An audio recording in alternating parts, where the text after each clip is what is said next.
Football থেকে বিদায় নিয়েছেন, কিন্তু আর্জেন্টিনা নিয়ে আবেগটা একটুও কমেনি অ্যাঞ্জেল ডি মারিয়ার। জাতীয় দলের জার্সি এখন আর গায়ে না তুললেও আলবিসেলেস্তেদের প্রতিটা জয় পরাজয় এখনও ঠিক আগের মতোই নাড়া দেয় তাকে। আর তাই 2026 বিশ্বকাপ নিয়ে দেওয়া তার একটি মন্তব্য এখন আলোচনার কেন্দ্রবিন্দু। রোজারিও সেন্ট্রালের ম্যাচ শেষে টিএনটি স্পোর্টসকে দেওয়া সাক্ষাৎকারে ডি মারিয়া বলেন, আমার কাছে বিশ্বকাপ তো সেদিনই শেষ হয়ে গিয়েছিল যেদিন আমরা ইংল্যান্ডকে হারিয়েছিলাম।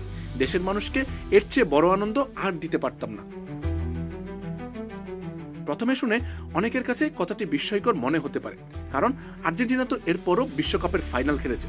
কিন্তু ডি মারিয়ার কথার অর্থ মোটেও ফাইনালকে ছোট করা নয়, বরং ইংল্যান্ডকে হারানোর সেই জয়টিকে তিনি পুরো টুর্নামেন্টের সবচেয়ে আবেগঘন মুহূর্ত হিসেবে দেখেছেন।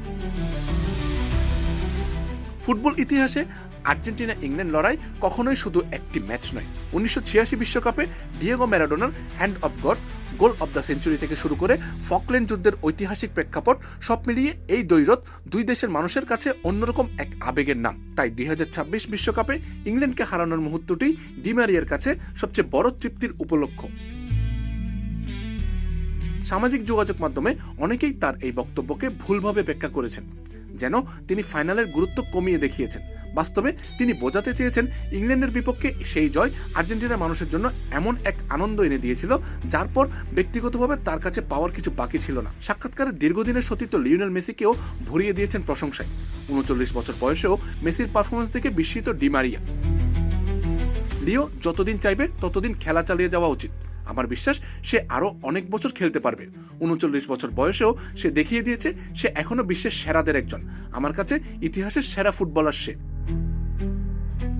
আর্জেন্টিনার কোচ লিওনেল স্কালোনিকেও ভবিষ্যতের সবচেয়ে গুরুত্বপূর্ণ মানুষ হিসেবে দেখছেন ডি মারিয়া। তার বিশ্বাস, তরুণদের নিয়ে যে নতুন দল গড়ে উঠেছে সেটিকে সফল পরিণতি দিতে স্কালোনির দায়িত্বে থাকাটা খুব জরুরি। স্কালোনি এই দলের মূল চালিকা শক্তি, সিদ্ধান্ত অবশ্যই তার নিজের। তবে একজন আর্জেন্টাইন হিসেবে আমি চাই সে দায়িত্বে থাকুক, কারণ সে নতুন প্রজন্মকে দারুণভাবে গড়ে তুলছে। মাঠ থেকে বিদায় নিয়েছেন অনেক আগেই, কিন্তু কথায়, অনুভূতিতে আর স্মৃতিতে আজও আর্জেন্টিনার একজন নিবেদিত সৈনিক অ্যাঞ্জেল ডি মারিয়া।